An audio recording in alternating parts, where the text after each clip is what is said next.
Alright, time for another draft science video presentation. Comments to start with, and we'll see if we do some more stuff after that. Whatnot. Can you do a video about the Kip Thorne video you were talking about? So this is part of the problem of communication. I don't know how this... I don't understand. It's a movie, a very famous movie called Interstellar. Famous people in it and such. And the physics is horrible, and I've already done a video on it, so probably don't need to do another video. I mean, I didn't know if I did a specific video on the movie, but I think I did. But anyway, regardless, there's just everything about the movie that has anything to do with physics. They talk about Newton and Einstein a lot, and they just made up a bunch of stuff Newton and Einstein didn't believe. And, wormholes, time dilation, insane time dilation paradoxes where, they travel to the surface of a planet and are enduring, magnitude 10,000 difference in time progressing, and somehow they do that by somehow moving to these different locations that have completely different time dilation, when that can only happen with velocity. So they don't even... Kip Thorne doesn't really understand that the whole time dilation thing only happens because of velocity, that acceleration is a velocity. That's why it's relevant to time dilation, is because of the velocity component of acceleration. Acceleration all by itself doesn't mean anything. It's the acceleration causing velocity that means something. So anyway, it's just really ignorant, bad science. So yes, go rent the movie, and it's a nice little sappy love story is woven into this bullshit, but nothing about the movie is real. I mean, the Dust Bowl thing is bullshit. The whole the way the storms come, the whole thing is made up, and it's wrong, and it's just bad science. The whole idea that a blight could affect corn and somehow take all the oxygen out of our atmosphere and we'd have no way to combat it, it's just bullshit. Just insane bullshit.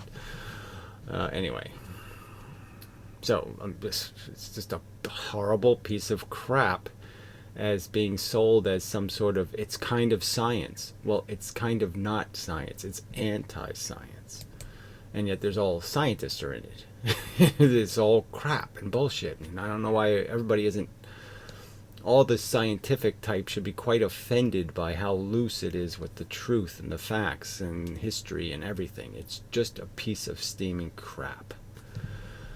Alright. The momentum transfer between the force bits and the matter bits. Okay. Look, I gave you a perfect analogy. They're rowers in the ocean, and some of them can get on what are called boats, the electron and the proton, and they can only get on the boat if they kick somebody else off the boat. So there's complete conservation. So there's a certain number of rowers, 1,000, and you could say 500 of them are in boats and 500 of them are in the sea, and they can only change who's in the boat and who's in the sea. They can't change how many are in the boat or in the sea. Get it? Matter being described as composite particles. I don't care how you describe them. I called them elemental, so in a way I said they're not composite.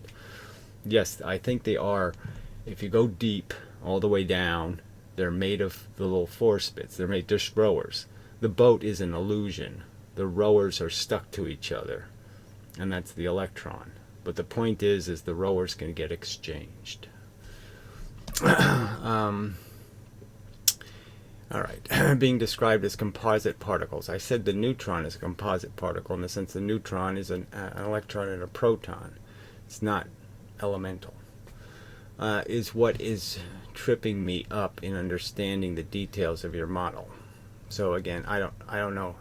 I've broken it down to something so simple. Boat and rowers in boat. I mean, I can't make it any simpler than that. And you're saying it's confusing you. you don't understand my frustration? I just can't make it any simpler than this. I mean, how do I, if you had actual rowers swimming, rowing in the ocean in a direction, all straight line rowing, and you had boats, and the rowers could jump in the boat if they kicked another guy out, and he rowed in a straight direction. How can I analogize it any simpler than that? How can I make an analogy simpler than that? All right, anyway. I suppose the equal but opposite reaction, that's an emergent property. Okay, that's just a rule of boating, is that, for you to get on the boat, you have to kick somebody else off the boat. And so for the boat to change its orientation, that is, which way it's moving, it has to do an interaction to do that. And to do the interaction means the opposite force has to be ejected. So if you get a rower this way, you give back a rower that way. That's all. Suppose the equal but opposite reaction interaction, when the momentum carrying force bit leaves a composite particle, is the reaction that I'm most curious to see a more thoroughgoing description of. That was a horrible sentence, but like I said, I don't know if I can make it more thorough, because I've already reduced it to A, B, C blocks. You put the A block down, the B block down, and you put the C block down in between the A and the B, but you can't have the A and B too far apart or the C falls down. You see, I mean, I can't make this much simpler than I've made it. I've explained to you that I would say that electrons have 5 rowers in a dimension, so they can have 3 going this way and 2 going that way, and that means it'll go that way, or vice versa, and it'll go that way. But it can't stand still because it only has 5 seats in the boat, and that protons have 6 seats. So protons can have 3 and 3, so they can stay in one place. Is there a way I can say that simpler? Is there a way I can reduce that into something simpler, that there's a difference between 5 and 6? 6 you can cut in half, 5 you can't cut in half. Get it? I don't know how to. I mean, like I said, he supposedly is competent enough to make judgments about modern physics, consistency and reasonableness as a theory, and that is insanely complex in terms of it has all kinds of bent geodesics and virtual photons and different all kinds of forces and a field of this and a field of that and a field of this and all these fields and photons doing all kinds of bizarre and stuff, and he understands that, but he can't understand this simple exchange of momentum. Fuck. Sorry. I mean, it's just frustrating. All right. Christopher, they had to invent magic through physics because otherwise the great lie which conceals humans, all life being robot puppets, would be exposed to everyone. Again, I don't think they have even a glimmer of philosophical depth. So I don't think they've even challenged their own minds to contemplate their place in the universe beyond seeing whether they have a plaque on the wall that has their name on it and makes them important, and they can call themselves, I'm a doctor, of, I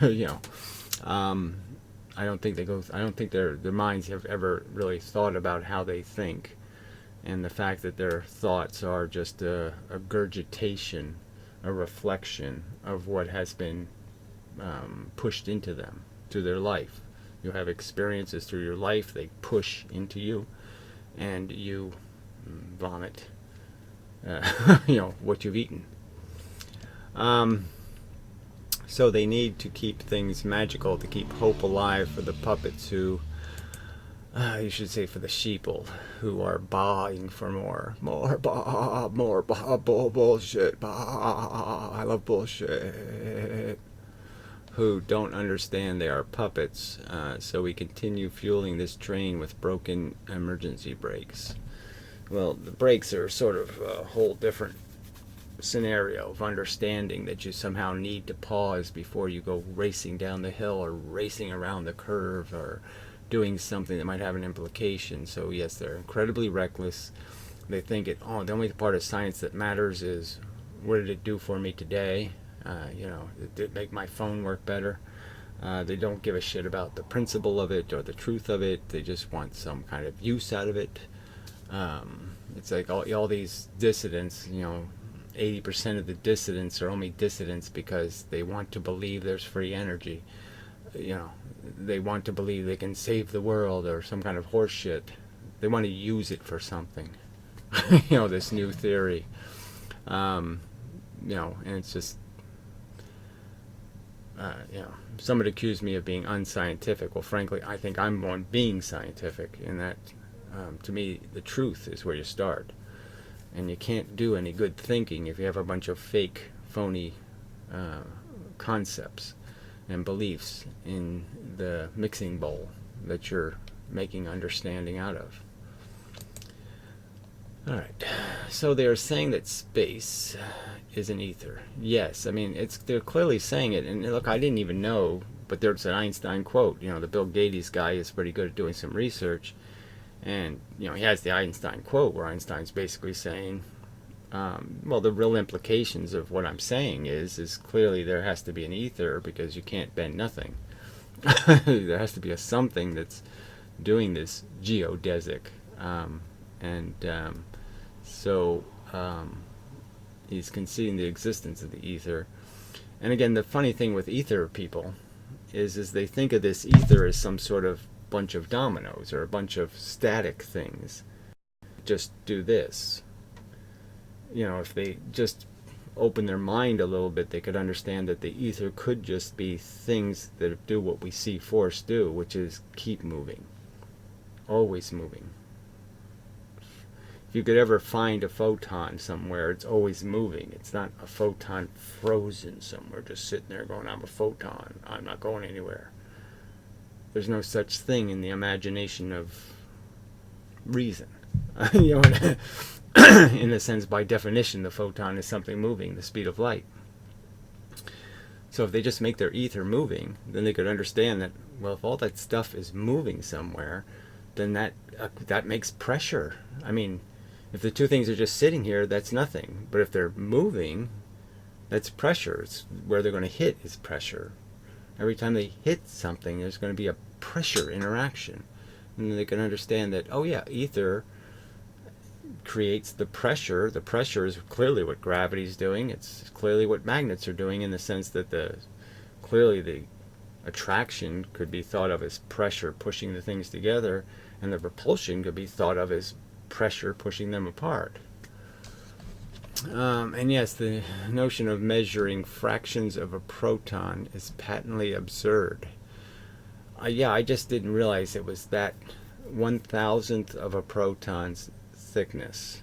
They're saying they can somehow measure. And you're just saying, well, what is that? That's like an electron moving for a point billionth of a second thing or something. It's a tiny amount of distance. And all of these things, these distances are measured with rulers that are made of atoms. You can't measure something without using atomic particles, and the atomic particles have to move a lot farther than that for us to even detect it as a movement. I mean, to detect a photon, we have to move electrons pretty substantially before we can see the photon that hit the electron. So we have to kind of set up the electrons where they're on the top of a hill, and we just barely have to hit them, with a photon, and they roll off the hill. And we can see them smash the building below the hill, but we can't see the photon any other way. And so it seems absurd that all of our fancy detectors require the snowball to fall down the hill for us to detect something, and yet they're saying they're measuring something that's smaller than falling down the hill. I don't think they can. Yes, it's absurd. And now we find out that they're bouncing the light 300 times back and forth, so they must shoot it in to the mirror, and have it set up in such a way as they know exactly how many times it'll reflect. So they put another mirror on the other side, so they shoot it through a little hole and it bounces back between the mirrors, and then it goes back through the lens, the interferometer. It goes back through the half silvered part, and somehow they have to calculate exactly, get that exactly right. But you're talking about 300 reflections, which is 600 exchanges between atomic surfaces. And you're saying, how could they regulate where the atoms are on the atomic surfaces? We know that if they're anything below extremely cold, I mean, the mirrors would have to be extremely cold, like minus 600 degrees or something, for you to have any expectation that those atoms would be in the same locations, all perfectly parallel with each other, and that each reflection isn't a reflection that would have a difference in length. And now they have two different mirrors. So even think about the two mirrors are 6 miles apart at least. The hypotenuse between the two mirrors got to be 600 miles. And how could you even have them within 1/1000th of the same degree in temperature? I mean, we don't have that much control over temperature, especially over a whole solid material mirror, hanging from wires, little pieces of fishing line. How it doesn't make any sense that they could have the control they need to do that. It patently sounds preposterously insane how they could project to say they're measuring something so fine when we couldn't do it with a block of steel. I couldn't be sure just bouncing a photon back 3 times, and I couldn't be sure that I haven't moved a half a proton in lengthening the distance, because I'm hitting different atoms each time, and those atoms are going to not be perfectly parallel. Anyway, it's preposterous. The doctor looks like he's trying to get in physics girl's pants, which, you can't blame him for that. Not that I would kick her out of bed. Yeah, she has a certain thing, whatever that is. She has a certain, fuckability or whatever. But anyway, do you by chance own a white poodle named Darla? No. You remind me of the guy named Jamie Gum. I thought the poodle was named Precious. I mean, that's what the girl in the well was calling her. That's what he called her Precious. I didn't know her name was Darla. Where did that come up in the video? I mean, did you watch the credits and that was the actual name of the poodle was Darla? Well, that's the credits. That means that the actor name is Darla, not the poodle's name. But I don't remember that. Did you see like a card he had for the poodle that says I love Darla or something? I don't think the dog was ever called Darla in the movie, frankly. I just don't think so. So you're an idiot. You're an idiot for a lot of reasons. But you're just so stupid, So if you look like somebody, you are somebody. I don't know. Brilliant. Fuck you. Who did Einstein look like? How many axe murderers or whatever? I mean, it's just such pitiful, desperate bullshit. Just showing your desperation. You're so desperate. This is the best you can do. You can insult the fact that I look like an actor in a movie. Cool. Good for me. Jeez. Amazing. Anyway. Planet Earth. It seems just like it's just littered with assholes. I use a sensitive measuring device at work to check the acidity of the bath of an electroplating machine. Well, the pool, okay. Where I weigh a copper plate before and after I dip it in a few minutes into the copper acid bath. The weight on this scale is always bouncing up and down past the 3rd digit in grams. Yeah, I find that sort of interesting. Any kind of scales that do that, just because you're trying to figure out what exactly is wobbling. I mean, everything looks stable, and you're just saying, well, why is it not seeing the stability? You see that in voltages and stuff too. It's just sort of interesting because you're saying there's nothing feeding that, and you're just wondering where it's coming from. It is difficult to get an accurate reading when wind or even people walk near the scale because there are small vibrations in the floor. Yes, 1/1000th of a proton isn't a real measurement. You wouldn't think so. I mean, they can't even tell us how thick a proton is, which is part of the irony of this whole conversation, right? They have no idea how big a proton is, or even electrons, frankly. They really don't, have any solid evidence to indicate how big they are, like, in any way. They can tell a little bit about their charge and how much they move through an experiment, but their size, they can't even tell this. When they do experiments, they're like, oh, let's throw a photon through, or let's throw an electron through. They don't even know how big the ball is they're throwing at the net. So how can they know how big the net is when they don't even know how big the ball is they're throwing at it? Okay, 1/1000th of a proton isn't a real measurement, or if it is, I don't see how it could be. Or if it is, that is funny. If it is, well, then it could be, quite obviously. But yeah, I can't. I'd find it. Show me. That's the kind of thing where, where's your evidence? And we don't get to see any of the details of the evidence. Like I said, I didn't even know they were doing this silly thing of sending the photons back and forth 300 times. And you're just saying that's 600 interactions with matter. 600 interactions with matter. And so I'm supposed to believe that you're going to tell the difference between two things that you've forced to interact with matter 600 times. That's 1,200, if you count both arms, interactions. And you're going to make a comparison between how the two have changed for some other reason than the fact that you sent them both through 300 interactions. I mean, it does boggle the mind. And again, all I'm asking is if this is such a great instrument doing all this detecting, why not qualify it? Why not quantify exactly how accurate the instrument is with simple experiments? Swing a weight above the mirror in the tube. Have the tube, the cement tube, take a wrecking ball. You can rent the one. I'm sure they could rent one for a week. With a crane and a wrecking ball in the end, a big heavy lead ball, and just swing it back and forth,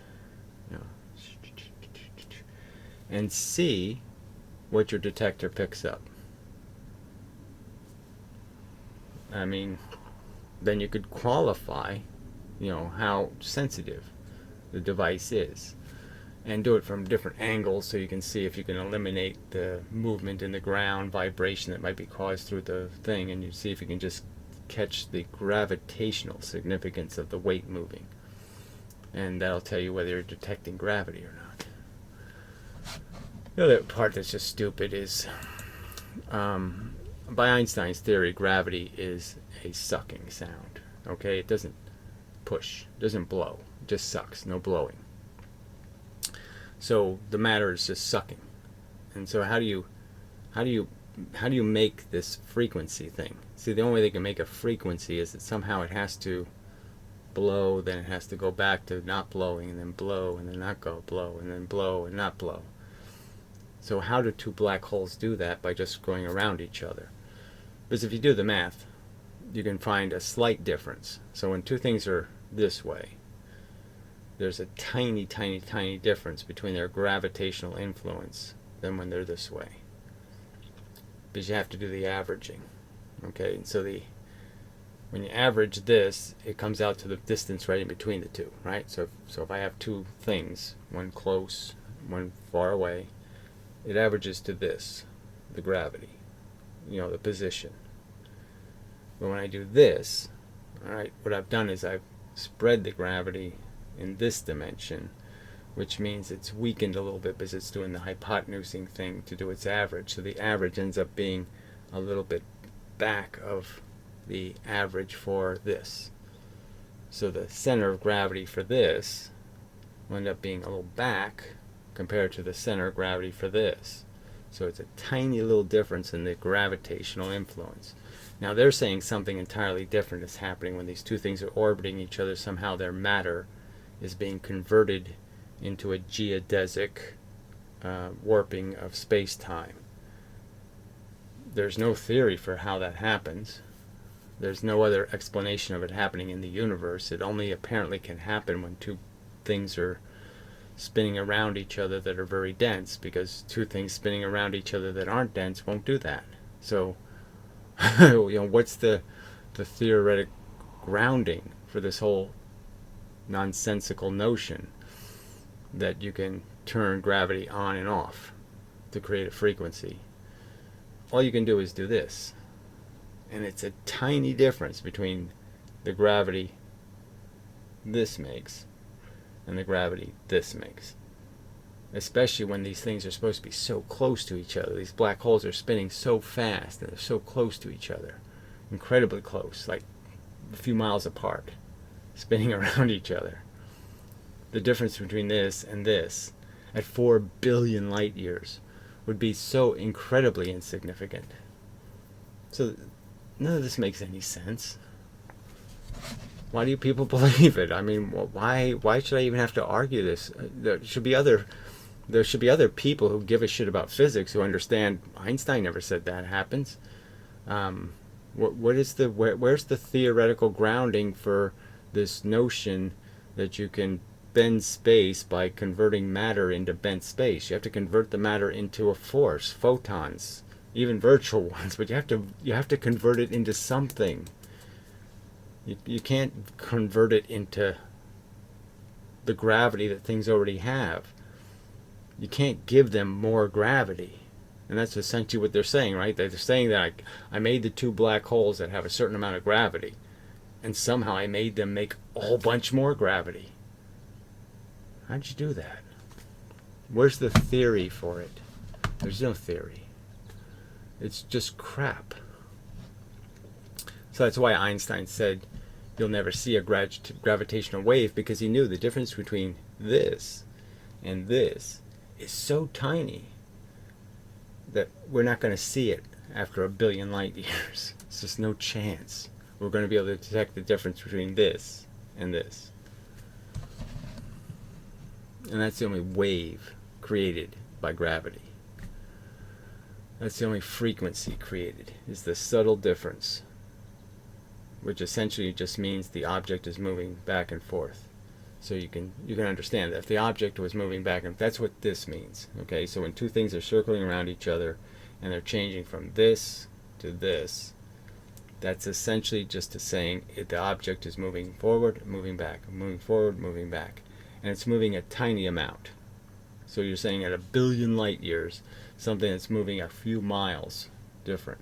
It's in this position, then it's in this position, then it's in this position, it's in this position. And you're going to see that. There's no fucking chance you're going to see that.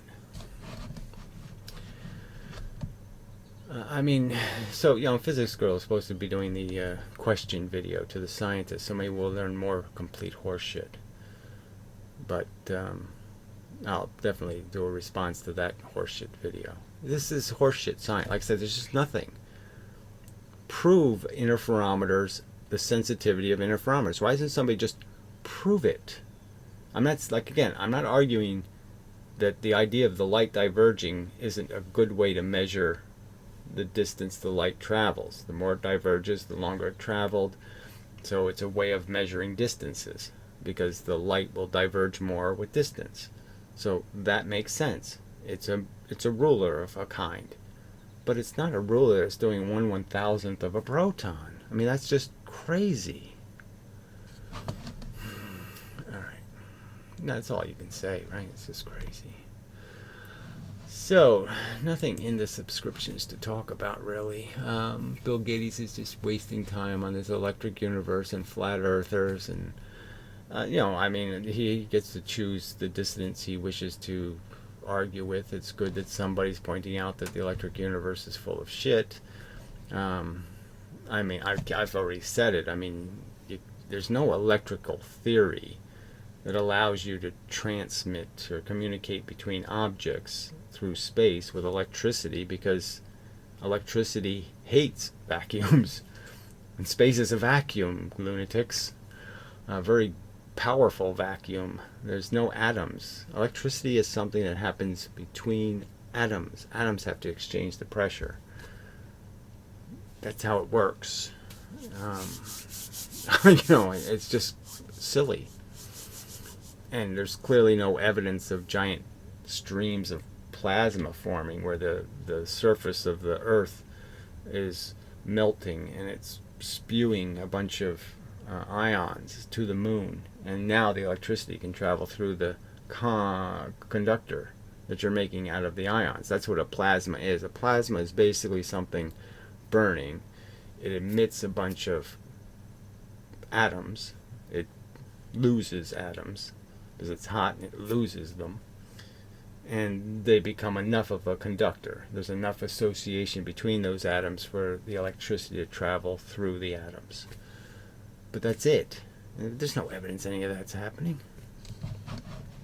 So on its face, it's just rubbish. This is all you can say. Well, there really is no point in going through this. There's just nothing. No one's doing any interesting physics at all. All right, so we'll call this a pause, and then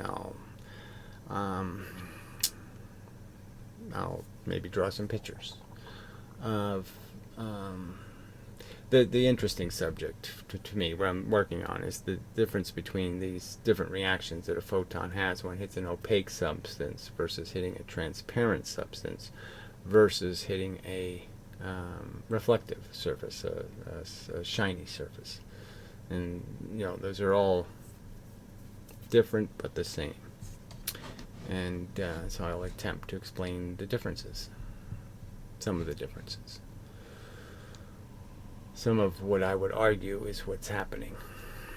Yeah, that's what I'll do, I think. Shortly-ish. No, you want to do that. I want to do this. Yeah, that's what I want to do. All right, back. This morning. Tired. Some other excuse. Maybe it's a little better. Maybe. Maybe not, but we'll go with it. Anyway, so something to understand. Okay, so when atoms are hot, I'm sort of arguing that means that what's really interacting are electrons. That's the real thing, right? The nucleus of the atom is so tiny, the protons and the neutrons are so compressed, and the electrons are really far away. I mean, I don't know how they analogize. Like if it's like a dime on a football field or something. It's even more outrageous than that. So you put a dime, a little penny, in the middle of a football field, and the electron is like, at the goalpost. It's way far away. Anyway, compared to the dime. So when atoms are banging into each other, moving, what's really happening is the force between the electron is the force that pushes the atoms away from each other. So it's always an interaction between electrons that's really controlling everything. And when something gets hot, what's really happening is the atoms are quite energetic, and the electron, say on this atom on the outside of the surface, this electron is trying to escape because it's having so many interactions, and it's getting pushed away from its protons. And it is this momentum, the pushing of the electron, where it's trying to leave the surface. And what happens is it doesn't. It doesn't reach escape velocity. And so it doesn't escape completely. It decelerates through the process, and then it accelerates back to the proton, back to its home position. And the process of doing that is where the photon is created, that we'll see as an infrared, something in that spectrum when something gets hot. When something gets hotter, we start seeing visible photons, because the amount of momentum is even higher, the amount of energy, the speed of the electron, and so there's a faster rate of deceleration, for the reason that the atoms are actually moving. So it's almost like a Doppler shift happening because the atoms themselves are moving, and so it's Doppler shifting the return stroke for the electron. And this has to do with, the technical point is it has to do with energy still coming in and coming out. It has to do with little force bits jumping into the boat and others jumping out of the boat. And well, you jump in this way, you jump out that way, at a rate, and the rate that they do that is because of the constant pressure that it's always feeling, the fact that there is drag for the electron, and it is dragged into changing its velocity. But anyway, so that's the theory I'm arguing, is that the radiation coming from a hot thing is the consequence of electrons moving out of their orbits, their connection to the proton, and then moving back in to their connection with the proton, and doing both by acceleration and then deceleration, slowing down, and then speeding up, coming back, and then it has to wobble back into its position. It might be just the wobble that creates the photon, in terms of having a frequency. I can't, this is draft physics, this part. But the idea, the idea that I'm more certain of, the way that I'm saying is quite probable, is that the whole way radiation comes off of a body is because the electron does push the envelope of its orbit and it slides back in, and that's the thing creating the release of the force at a frequency. And that's what really we're talking about, is just frequency, because we can't see it when it isn't at a frequency. When there's no frequency, it's gravity. We can't see it as a force. We have to see its effect on another electron, and we obviously can measure some of that, but we can't measure a lot of it because it's happening on such a tiny scale that the amount of movement the force is going to cause is so small that we don't have great ways to detect that. So my argument is when there's a surface that's not reflective, what's happening is energy goes in the form of photons at a specific frequency, and what's happening is essentially the photon is hitting a surface that's irregular, and that's causing a transition or a conversion of the photon, and either based on the fact that it's scattering the light, which would be the white light kind of reflection of a light colored surface, so the white on this surface is reflecting light back.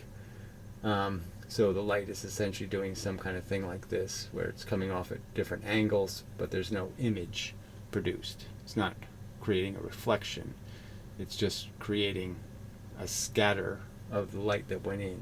So it's just deflecting it to new angles, and those angles will be mixed because even this surface is irregular. Okay, so there's a bunch of irregularities in the surface, so there's going to be a scattering essentially of the light reflected back. The rower jumps in one boat, then the next photon goes into another boat, and the next one goes into another boat. So it's like you have a regular frequency coming in, but each segment of the frequency is jumping in a different boat, and that will essentially break the photon. Alright, and so the other choice is, as I've pointed out, is having a very regular surface where the electrons are in regular positions, and essentially the force goes in, exchanges this electron for this electron, and then this electron for this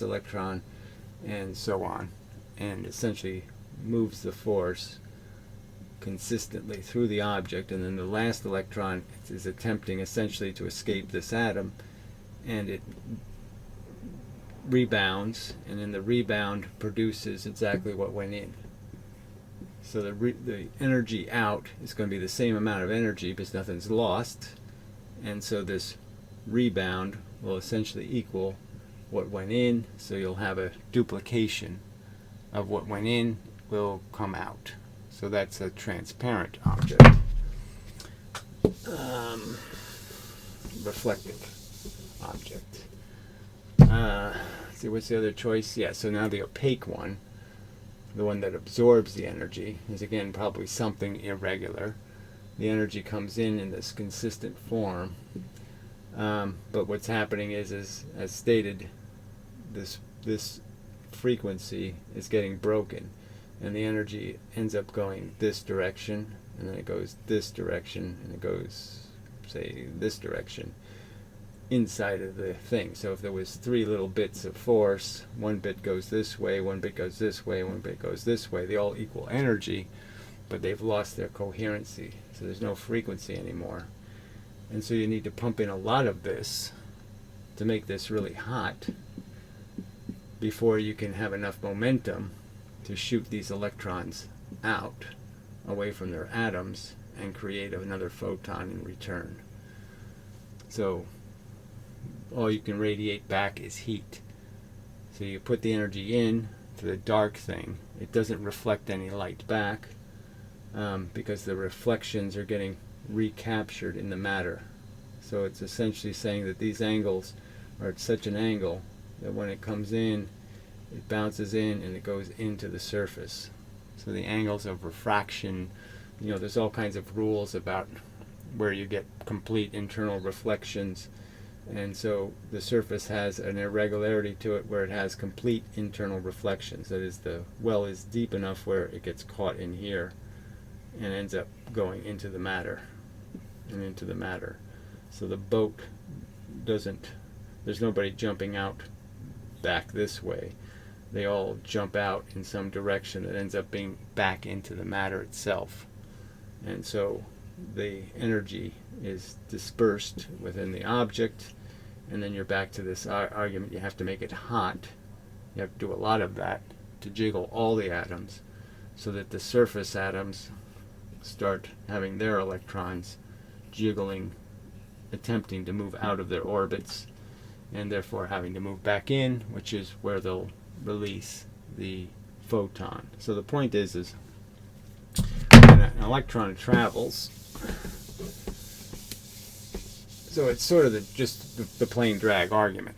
So when an electron has momentum in a direction, essentially it's going to hit more force coming at it than going with it.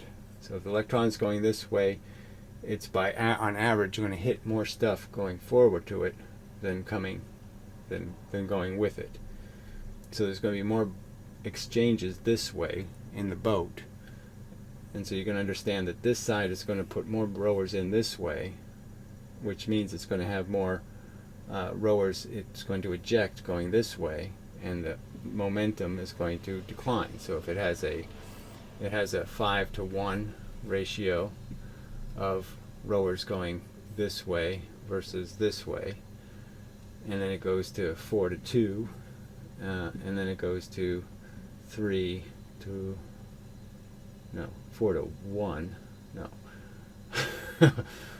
goes from 4-to-1 to 3-to-2, and then it goes from 3-to-2 to 2-to-3. So there's no 2-to-2. So that's the jiggle of the electron. That's the Brownian motion of the atom, is the fact that the electron can't have 2-to-2. It can't have 3-to-3 because it's got an odd number of rowers. And so anyway, so this decline from 4-to-1 to 3-to-2 to 2-to-3, which is really just saying it slows down. It's going this fast, it slows down, and then it reverses direction. Well, this should be the same size as this arrow. So I'll fix that. But those are the choices. So it has this much velocity. So this is the quanta of quantum mechanics. Then it has this much velocity, then it has this much velocity, and then it switches directions. So this is, there's no zero. No zeros. And the rate at which it's going to do this, deceleration, okay, this event where something goes in and something comes back out, right? It hits a force and equal response. It kicks a rower out of a boat. That's going to happen at a consistent rate, and that's your photon. The consistent rate is the consistent rate of the deceleration. And so that's what's creating the frequency of the photon, is the consistent rate of the deceleration, which has entirely to do with how much force is in the environment. So if I put more force in the environment, that is, I make it a hot place, then the rate of deceleration is going to be quicker. And if there's less, if I've cooled it, that is, taken more force out of the environment, so there's the rate of drag will be slower, so it's going to be a slow drag. That means that the electron will travel a longer distance before it has an exchange with a rower. So the exchange rate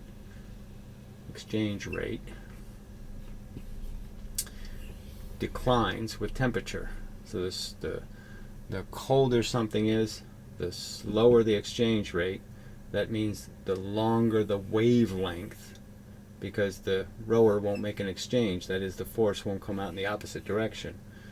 So the heat tells you exactly what the rate of the photon is going to be. Now, this is a little sloppy, but this is it. Most of what I just said is the truth. Okay? This is the kernel of fact of how photons are created. And it's perfectly consistent with what we see as the evidence. Is that you create more heat, you create more interactions. More interactions mean quicker, less distance traveled before you have an interaction. The interaction rate goes up. Why did I say ER? Interaction rate. I probably had some other word, right? So something that goes with an I? I know. Interaction rate. It's kind of funny that that's infrared. Interaction rate is consistent with the word infrared. And so infrared light is the most, there's a lot of it coming off of hot objects, because that is the average